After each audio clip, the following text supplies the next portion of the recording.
one right here.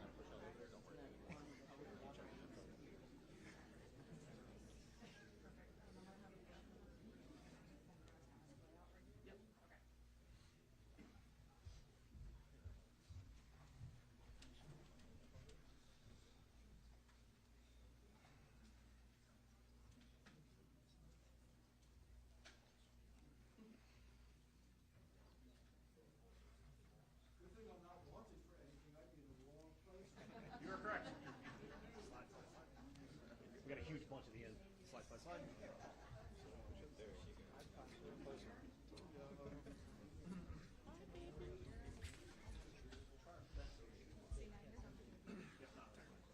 Who's far up or back? Back up for me?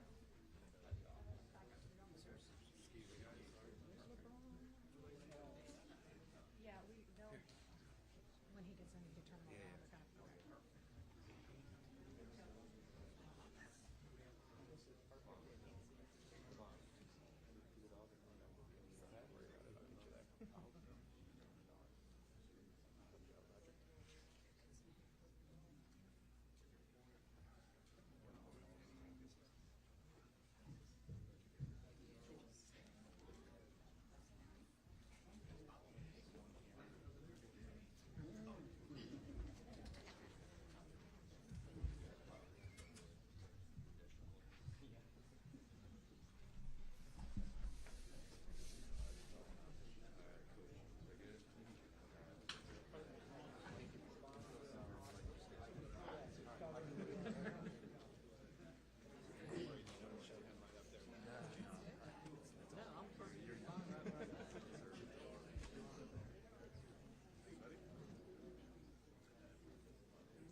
Oh, sit down, sit down, sit down. Thank you. Well, good morning. We're excited to be back in St. Johns County. I thank the sheriff for hosting us. I asked him, I was like, has your department had to grow in the last however many years? Yes. I was like, what's the population growth been? And he told me that in the last 10 years, the county's population has grown by 43%. I mean, that's incredible. I know there's good and bad that come with that because you get traffic and stuff, but I think it just shows you that people vote with their feet. Obviously, people have come to Florida, but they look to St. Johns County as a high quality of life. And part of that is because I think that you have really good law enforcement that are working really hard to keep everybody safe.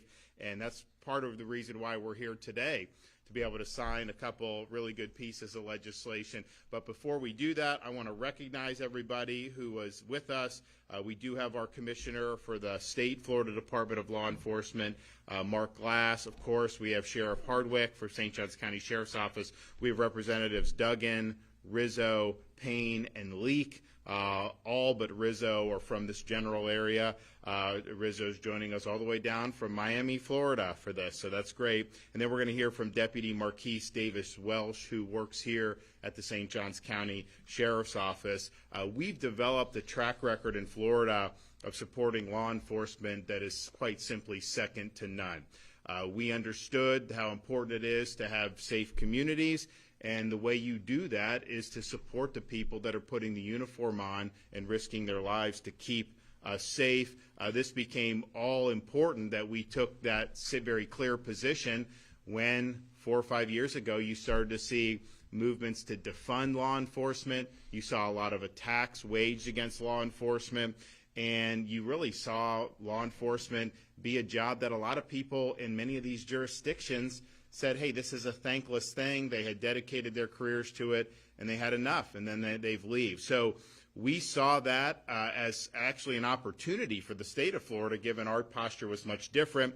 And so a couple years ago, we enacted $5,000 recruitment bonuses for new law enforcement officers. Some of that is recruiting from other states, but also young people that decide to go into the profession in Florida are eligible for it as well, and we've had success in both of those. But if you think about so the total bonus program I'm going to announce in a second, but we've had people from 49 different states come to Florida to join law enforcement at the municipal, county, or state level, including more than 400 from 3 states alone. Could you guess them? California, Illinois, and New York. And if you think about what's happened around the country, some of these areas, St. Louis Police Department, all-time low in terms of the number of officers. Chicago, 1,600 fewer officers than they had in January of 2019. Of course, New York City, averaging 200 officers leaving the force every month. That's not by accident. They're doing that because they don't have the support of the community. A lot of these politicians weaponize against them, and a lot of the laws are so lax that it gives the criminals the advantage to be able to commit crimes really without major repercussions. And so our bonus program has been successful. In fact, I can say that very soon, because this stuff happens on a daily basis, but probably by the end of this month, we will have hit 5,000 officers who have qualified for our $5,000 bonus program. And that's a big, big deal, and it's made a big, big difference. And, of course, that's after taxes, and so whatever we're paying is more than that, and then they net $5,000, which is really, really important. So we've distributed $32 million to date in that program. The legislature has continued to fund that in this year's budget. We're still going through the budget, and we'll finish that hopefully in the not-too-distant future. But I can tell you the $17 million that the legislature has put to continue our bonus program for law enforcement officers has been approved. And so we're going to have that for one more year, and that's really, really significant. We've also done things to ensure that local governments, now St. Johns County would not do this, but we've got a big, diverse state. Any municipality could have a handful of people on a city council that would do dumb things. So we, several years ago, enacted a policy to block local governments at the municipal and county level from defunding the police. We think it's an insane policy. We don't think people should be. We don't think people should. Why would you want to defund a police canine? I mean, come on. We don't think that they should be doing, we don't think there's a justification for it. And what happens is they do this, and when they've done this, they even the really anti-police jurisdictions have had to reverse because it's so crazy. So we don't want to put in a situation where any of our citizens are put at risk because you may have a handful of yahoos do something really stupid. So we're the first state in the country to stop that in its tracks, and that's been very, very successful. We've also introduced law enforcement education initiatives in our high schools, and so each school district now is encouraged to establish public safety telecommunications training programs, as well as law enforcement officer explorer programs in the public schools. And part of that is, students can go, they can come to a sheriff's department, they can meet people who are doing this. And, some students may have a different understanding of this prior to seeing that firsthand experience. And so I think what it's done is it actually causes some students to want to get involved in law enforcement because they see everybody working hard and how gratifying that can be. We've also created the Florida Law Enforcement Academy Scholarship Program. So that's tuition, fees, and up to $1,000 of eligible education expenses for trainees enrolled in a law enforcement officer basic recruit training program. We do things like Bright Futures for college education. So this is kind of the law enforcement answer to that. We've also made dependent children of law enforcement officers eligible to receive the school choice scholarships to attend the school of their choice. Now, that was important when we did it. Now we've done so much school choice that pretty much everyone is covered at this point, but still I think that was something that a lot of people really, really appreciated, and it shows that we appreciate the service. Where crime right now in the state is at a 50-year low, and that only happens when you have people that are wearing the uniform that are keeping people safe. If you don't support them, if they feel like they're under the gun, you are going to see crime rise. That's just the nature of it. So we have a overall crime down nearly 10% year over year, murder down 14%, burglary down 15%, robbery down 17%. And look, we do good stuff at the state with policy. That's important. If you have the bad policy, if there are no cash bail and they're releasing people all the time, you could be the best police officer in the world, have the best force. You're gonna, the thumb's going to be on the scale against you. So our role has been important, and we're proud of that. But ultimately, here is where the rubber meets the road, and we have the best law enforcement officers in America in the state of Florida. So we're proud of that.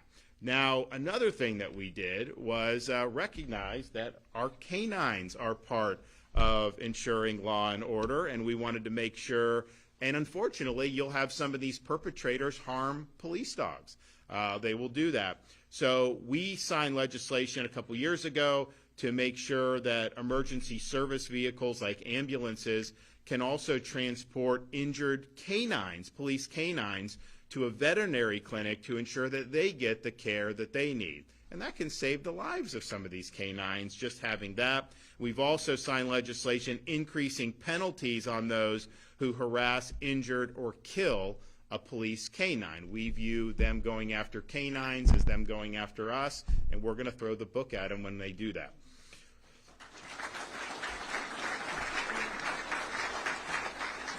Now, when the canines, obviously we all have our terms of service. When the canines get to the point where they are retiring from the force, a lot of times the handlers will adopt them, or other people will want to adopt the dogs. The problem is that it is not necessarily easy to do that in terms of some of the medical costs. So we launched a program a couple years ago to ensure that caregivers of retired police canines received the stipend to cover the veterinary bills. And today I'm proud to announce that in less than 2 years, we already have 86 retired police dogs that have found good homes and receive veterinary care at no charge to the owner. And that makes a big difference. Yeah, that's good, isn't it? You're going to be taken care of. You don't got to worry about anything. It's all good. So all that brings me to today's legislative action. I'm signing a couple pieces of legislation, which I'm going to talk about in a minute. And why are these bills necessary? Well, one of the reasons I think they're necessary is this issue that just happened with the media is running that there were 96 shots fired. And they're trying to put the police officers under the gun. So you see these headlines, and they're trying to cause division in society. They're trying to create a narrative. They know what they're doing. And sometimes you got to read like 8 paragraphs down. And then when you do that, they have to admit that this guy was shooting at the police officers first. So how are you in a situation where it's at all controversial to have a criminal suspect shooting at and hitting one of the police officers, firing shots, and they're not supposed to be able to respond in kind? They not only have a right to respond in kind, they have a duty to respond in kind when somebody is using lethal force against them. So how this is trying to be packaged into some narrative against the police officers, and they're trying to de-emphasize the fact that this guy shot, I think he shot his entire magazine because he shot at least 10 shots, so it was 10 to 12 shots he was shooting. So then, of course, these other officers are going to respond in kind. That just shows you, though, what I think people in uniform can be up against, because whether you did the right thing is not what some of these folks in the media care about. The media cares about is can they contort that in a way that is going to cause titillation, that's going to get more clicks, that's going to drive more viewership, that's going to cause more controversy. And they're perfectly willing to use a faithful law enforcement officer who's done it by the book. They're totally willing to throw that person under the bus if they think it can further the narrative. And the facts don't matter to these folks. And we've seen it time and time again in some of these situations. So this is the context that I think that we're dealing with here when we're talking about that. And the fact that that was portrayed the way it has been in some of these media outlets has been really, really disturbing to try to de-emphasize the fact that this guy fired on the police first.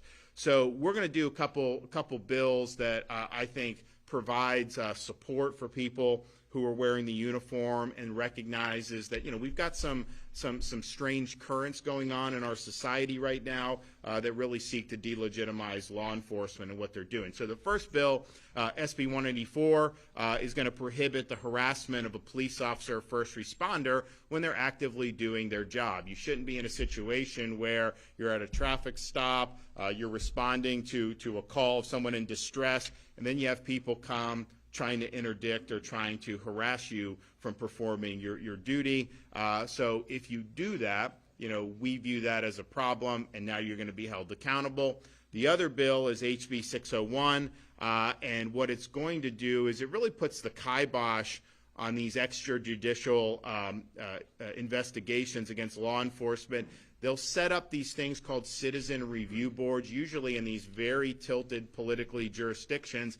They'll stack it with activists, and they'll just start reviewing things and trying to put people under the gun, even if there's no basis to do that. So we view that as very much a political weapon. We don't think that that will contribute to public safety at all. In fact, we think that that would hurt public safety. And so this bill really stops that from happening. If you have review boards, that's fine, but it's got to be done in ways where you have the sheriff or chief of police appointing people, because the sheriffs and the chief of police, they have an interest in ensuring that their personnel are conducting themselves appropriately as well. I mean, good order and discipline is very important, but it can't be people that have an agenda.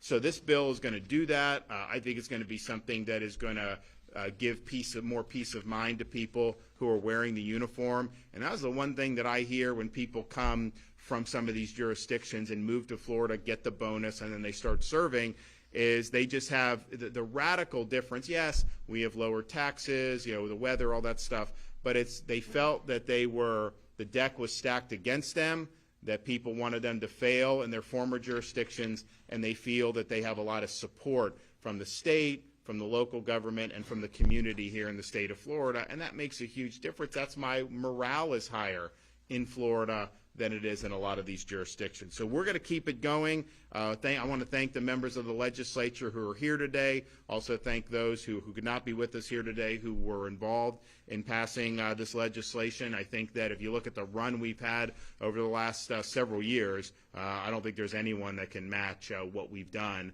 to protect the citizens of this state, but particularly to ensure that we respect and protect the men and women who wear the uniform. So, all right, we're going to hear from some of our folks now. So I will first bring up Mark Glass, and then we'll hear from some of the other folks.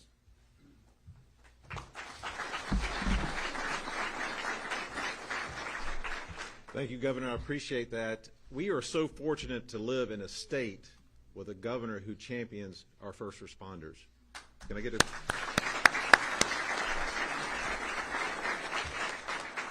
We talk about law enforcement a lot, but we also have our correctional and probation officers that the governor supports and our legislators support. We have our emergency medical and our fire department. They have to show up on scene when things are called.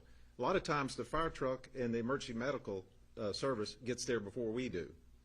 And they have to almost stabilize the scene while stabilizing a patient. And sometimes the anxiety's up, people are around it, and they have to say get back while they work on the patient to save lives. So this bill will help them on that. Senate Bill 184 is a great piece of legislation because we have officers that have to deal with protests, and then we have to effect an arrest with somebody who is committing a crime during the protest. Then you have people around that officer that is also trying to dissuade them, and part of that is impede, harass, or threaten while they're still trying to subdue this person so people can have a peaceful protest and get them out of the way. So this, I want to commend the legislation for pushing this forward, and Governor, thank you for taking this on and spearheading this, because we saw on TV with the New York police officers trying to subdue a guy to arrest him, and then you have people, illegal aliens coming in and trying to take shots at him. I mean, that's just uncalled for in our streets. And in the state of Florida, you're in a common sense state. So our firefighters have to deal with this, EMS has to deal with this, and they can give testimony through their career. So Senate Bill 184 is, I appreciate that. It's a great thing. Let's talk about House Bill 601. This is another one. We have been doing law enforcement or criminal justice reform in this state for decades. I just wish, I read ACLU's comment today saying this would impede the community with the law enforcement. I'd say I wish ACLU would get things right instead of get it wrong. If they would pay attention to how our state works, we have review boards. We have the Criminal Justice Standard and Training Commission that deals with every incident that's referred, that's mandatory referred by state statute over to them. And that body looks at them for moral character. Every agency has an internal affairs, and if they don't, they utilize another agency's internal affairs to investigate an incident, whether it is to see if it's criminal or non-criminal of the officer that it's involved with. So right there is several different ways. Also, too, let's talk about the policies and procedures. Policies and procedures are done. Almost every agency within the state of Florida are accredited through the state accreditation, and that's what they look at, policies and procedures. So I commend this legislation, House Bill 601, establishing these oversight boards for looking at policies and procedures, because that's where it starts at, the policies and procedures. If they violate the policy and procedures, they're held accountable by their agency. These men and women do not need to be scrutinized again and again by a committee that has no idea of what they're talking about. And on the 601, it requires them to have a law enforcement retiree at least on that board, from 3 to 7 people. That's fairness. And that's what this state does, is fairness. So I just want to say, commend the legislators. Thank you for this great legislation.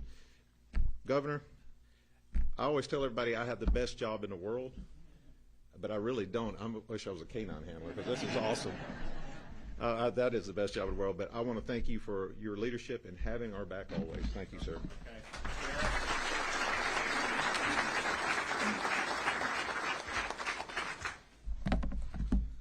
Good morning, everybody. Governor, legislature, commissioner, my fellow commissioners, of course, here in the Board of County Commissioners, of course, my fellow chiefs here, and the entire SJSO personnel. Thank you for being here this morning at the St. Johns County Sheriff's Office. Florida legislature and governor, you have once again set the gold standard in the United States of America, and you've proved, you continue to prove, and set the standard that we live in the most law enforcement friendly state in the United States of America, and you continue to do this. With the signing of Senate Bill 184, it just simply puts an exclamation point behind of what back the blue truly means in the state of Florida. You never know what you can encounter when responding to a call for service. And this isn't just go for the St. Johns County Sheriff's Office and all my fellow brothers and sisters that wear this uniform. This goes for these two chiefs that sit here today in front of you with St. Johns County Fire and Rescue, which is Chief McGee, and Chief Avalise with St. Augustine Fire Department. This protects those men and women, too, that wear the same uniform and provide the same services. And what this does is it sets up that boundary, that protective area around us so we can do our jobs. We're blessed in the St. Johns County where we have this partnership and relationship with our community that stand behind the blue just like you, Governor. And with that being said, this simply just gives us the law and gives us that latitude to enforce something that someone doesn't want to listen, doesn't want to pay attention as we continue to do our jobs. So again, with Senate Bill 184, it simply gives us the power to enforce. Again, Governor DeSantis, I can't thank you enough. I can't thank you enough for your friendship, for everything you've done, your steadfast support of not only your profession, but our profession, but what you do for my wife, Kendall, and I. Thank you for what you do. You don't just stand behind us, Governor. This is what you do, by the way. This is what the entire United States of America watches, what Florida does. This is what the governor does. He stands alongside of us. When I say he stands behind us, he doesn't. He stands alongside of us, neck and neck with us, shoulder to shoulder, doing the right thing and making this the best place to live, work, play, and raise a family. Thank you. Thank you for...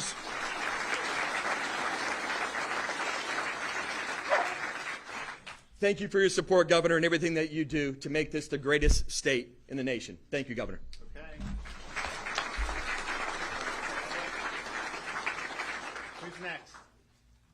Come on up. Yep. Thank you, Governor. Good morning. My name is Wyman Duggan. I represent House District 12, right next door in Duval County. It's a pleasure to be here with you this morning. So I'm the primary sponsor for HB 601, which we're here to sign today. Thank you, Governor. There's been a lot of, I think, incorrect information out in the public about what this bill does and what it doesn't do. So there are 21 jurisdictions in the state of Florida that have some form of civilian review board, civilian oversight. And what this bill does is say that those boards and commissions and any new ones can no longer receive, process, or investigate complaints of misconduct against individual law enforcement officers, because there are already at least 6 or 7 different forums and venues where that can occur. They can still meet, they can still talk about policy, procedure, training, culture, systemic issues, but what they cannot do is use them as a vehicle to persecute our law enforcement officers, which to many of these organizations is the only utility that they think that organization has. And so when you hear people saying that these boards and commissions are being, prohibited or abolished, that's not true. But to their mind, they think it is, because for them, its only purpose is to drag these law enforcement officers through the public square and the media for the purpose of humiliation and persecution. The process is the punishment in their minds, and we are not going to allow that any longer in the state of Florida. So thank you, Governor. I appreciate your support. I want to commend Steve Zona, the president of the State Fraternal Order of Police, for championing this issue and bringing it to my attention. It's been a wonderful opportunity to partner with you on this bill. Thank you.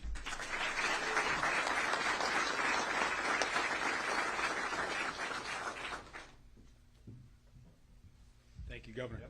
Good morning, everyone. My name is Alex Rizzo. I am a representative from District 112 down in a little part of the state, Miami-Dade County, and it's a pleasure to be here with you all today. So the genesis of what I lovingly refer to as the HALO bill, SB 184, started when I was running 4 years ago for this office, and I saw what was going on with the monetization, basically, of interactions with police. And it was people that would just get up into an officer's face who was on duty, put that camera right up in there, and for no reason other than to harass them, was basically putting this back onto social media, monetizing these interactions. I was disgusted with that, frankly. And so I sat down with my longtime friend, he's like a brother to me, Al Palacio, who is the district director for FOP, and I don't know where he is. Is he here somewhere? There he is, Al Palacio. We sat down at our favorite pizza place in our hometown of Hialeah, and we started talking about it. And I said, what does step back mean when a police officer says that to someone? And he said, well, it's sort of subjective. And so I was, what do you mean subjective? We've got to put something to that. We've got to make something, we have to make that mean something. And so we started drawing on a napkin, actually, and he's got the napkin. I think I saw it last night. And I said, well, there's got to be a protective halo around law enforcement. And I figured it would make sense. I think that every single person that's standing here, every single person that has ever put on a badge is a guardian angel, because instead of running from horror, they run towards the horror and protect the rest of us. And so that was the genesis of what I lovingly refer to as the Halo Bill. And then when I first was elected and I met the governor would come up to me and go, hey, what's up with that bill? And I said, well, we're working on it. And then the next session would come by, hey, what's up with that bill? I said, we're working on it, Governor, we're getting it there. But with leaders such as the first Prime Co, who's also from up here, the Prime co-sponsor of the bill, Representative Garrison, who was former prosecutor and a dear friend of mine, and we started working together on this. And we worked with leaders like Representative Leak, Representative Payne, Representative Duggan. We started working on this, and we kept working and working and working. Now, 4 sessions later, it finally came through fruition. So I want to thank the Speaker of the House, Paul Renner, for his support, Chair Perez, Danny Perez, and again, I already mentioned Chair Garrison, and also our Senate sponsor, Senator Avila, who also carried that in the Senate, and also the Lieutenant Governor, and of course the Governor's support all this way, because this is, like he said, like the Commissioner said, this is a common sense bill, and this is a bill about safety, and overall, again, it's about protecting the public, but also protecting every single person that wears that badge every single day. Thank you. Thank you, sir.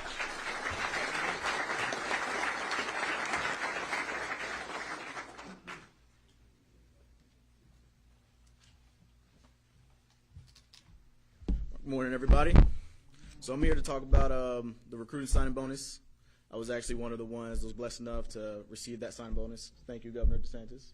So that is a very beneficial thing in my behalf because so when I was in the academy, my transmission in my car broke down. So now I had to rely on my wife, which at the time she was my fiance. She brought me day in, day out to the academy, 8-hour day, along with her going to full-time to her job every day. She's also in the military. Then her transmission blew out. So now we're down to no car. So we actually had some people in our corner. My dad, her dad allowed us to utilize their vehicles until we were able to get things situated. So once I got that signing bonus, I was able to get my car fixed. So now we got back up to one vehicle. Now we can return that. So again, thank you for that. So and again, after that, here I am with the St. Johns County Sheriff's Office. I want to thank Sheriff Hardwick, Director Beaver, for allowing me to be sponsored to make it through the academy. We wouldn't be here without them. I want to thank also my old sergeant, Sergeant York, because I started in the Police Athletic League with the Sheriff's Office, and also my Corporal, Michelle Lima. She's in here somewhere. They trained me up also while I was in the academy because I was still, working for PAL along the way. They made sure I was up to par with everything, made sure my knowledge was good, made sure my attire was good. And then a lot of people don't know too, back then I had dreads that was like all the way down here. So one day, Sheriff, he was recruiting me for about 2 years. So I actually started coaching with him at Pedro Menendez High School, coaching football. And, he was just like, come on, man, it's a good place to work. Let's go ahead, come work for us. I'm just like, I don't know if I want to be a deputy. So then he's like, all right, you don't have to make that decision now. Why don't you just come work for PAL, Police Athletic League? I'm like, all right, cool. Still doing what I love, coaching, mentoring kids and everything. So long story short, I want to say halfway through a football game versus Marion County. We're on the sideline. We're down by like 6 points. And he's in the game. Next thing you know, randomly, I just crossed my arms. I look at him. I was like, hey, I think I want to be a deputy. And then he looked at me, brushed it off, and he was like, wait, what did you just say? So I'm like, yeah. He was like, wait. All right. He was like, we'll talk about this tomorrow. So we finished the conversation up, and he was like, what changed? And I was like, honestly, I really don't know. But I think it was being in a police athletic league, being around everybody, all cops. So, it's like, I'm getting the best of both worlds. So, and also, a lot of people don't know, my mom, she was actually a correction officer in New Jersey for 18 years. So I'm like, kudos to you for that. I don't want to be in the jail. I'd rather take my chances on the street. So, but again, I want to thank them for allowing me to be here. And again, thank you, Governor DeSantis, for allowing me to receive that recruiting bonus. All right, So, good job. all right.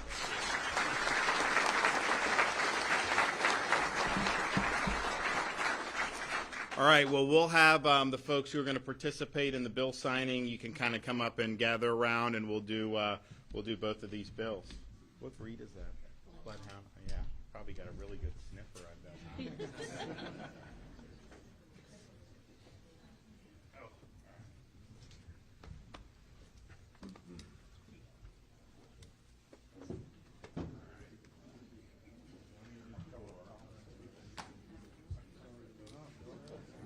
Today's 11, 12.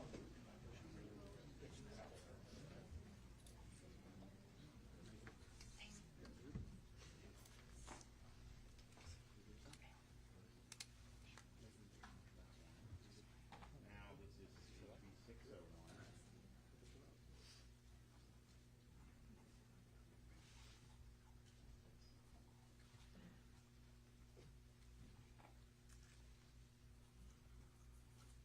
Who wants one?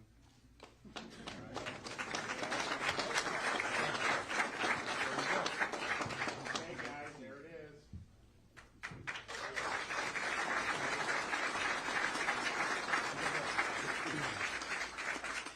Good deal. Okay, great job, guys. Good. Yeah. Congratulations, bro. Thanks. That's yours, son. Good job. Yeah, thank you. Good job. Appreciate you. Yeah, appreciate you. Absolutely. What breed is that? Oh, good. Okay. Good to see you. Thank you.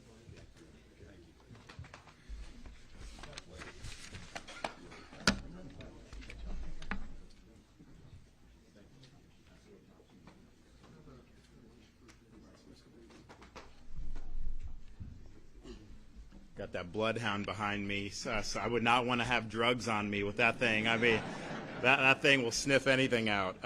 So we're excited about. It's been a great week if you think of what we've been able to do with support advancing public safety. We started with some fentanyl legislation on Monday. We signed legislation to combat the retail theft. And you think in Florida, it's actually down. A lot of these other places, they're looting stores left and right. And you have these retail theft rings, internet flash mobs that they try to do. So that ends in Florida with the signing of that bill. Then, of course, today we're here with the really important stuff. So it's been a good week, and we'll continue to do. We've got a lot of other pieces of legislation in the hopper. We're going through the budget. I think it's going to end up being a good budget year. Like, look, I'm going to have to pare back some of the spending in the budget because that's just what we have to do to make sure that we're fiscally responsible. But I think when we get the John Hancock on that and all the other pieces of legislation, I think people are going to look and say, okay, you're the #1 state for GDP growth over the last 5 years, lowest per capita debt in the United States, second lowest per capita state tax burden in the United States, lowest unemployment amongst large states by far, budget surplus, paid down 25% of the state's debt over the last 5 years, and yet are still managing to have record support for education, environmental restoration, infrastructure. In fact, we did the Moving Florida Forward, which is pumping additional billions in to accelerate some of these projects, which weren't even scheduled to start till next decade.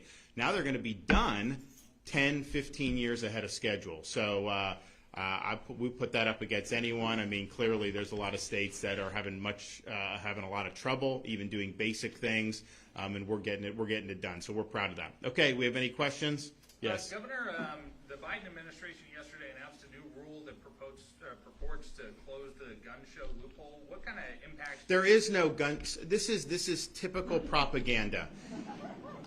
If I have a gun store and you come in, you're required to run a background check. If I bring my inventory to a gun show, I still have to do the same thing as a FFL. There's no difference between a gun show and being in your store. And so that is something that really I think is a myth. Clearly, they don't have legislation. They need legislation if they're going to do anything. So it's another example of Biden just acting through executive fiat. He's going to get struck down finally when the whole pistol brace rule, that's unilateral. He does not have authority to do this. So, and the same thing with the student loan bailout. You know, I'm somebody, I think the colleges should be responsible to back the student loans because they've really benefited with these kids going into debt. So I'm not unsympathetic to it, but I'm not supportive of telling a truck driver he's got to pay the student loan for someone that got a degree in gender studies. That is not right. And so, but that's a debate you have legislatively. With Biden, he's already gotten slapped down on it. Now he's getting slapped down again. He's going to get, I think but he's doing the same thing basically. Abusing law. If this was something he could have done, why didn't he do it on day one?